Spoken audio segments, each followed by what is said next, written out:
And we're back to my little Adobe Firefly introduction. Final function that's already available is the recoloring. It is called Generative Recolor. You can upload your own SVGs here.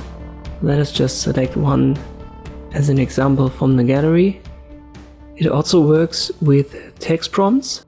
A couple of sample prompts are available here. For now it's very limited, but I wouldn't even say that this is the most interesting part here. Way more interesting is everything under harmony. We can use typical prompts in regards to the color wheel, for example complementary colors, analogous, and so forth.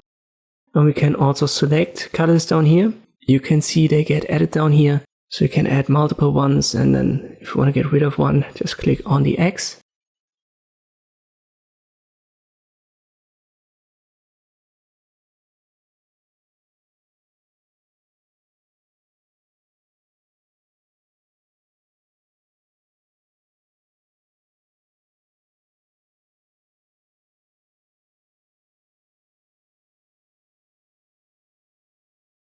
Let's just say you have a design that you somewhat like and you want to work on that.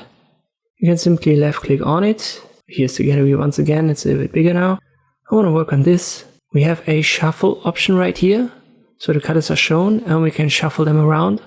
That way it keeps the colors but reapplies them to the shapes that are part of your design. This function up here doesn't really work right now, but I believe it's for adding stuff to the gallery. So I guess they haven't yet granted access to it. It's still in beta. And right next to it is the download option that we have seen in other functions of Adobe Firefly. It's already a helpful tool, even though it's a little bit limited here and there. But I think the color selection, so these color swatches, they are almost everything that you need. And this is all that I wanted to cover when it comes to Firefly, at least for now. I'll try to stay up to date and make more videos as new features are released. I hope this video was helpful. Thank you for watching and I'll see you next time.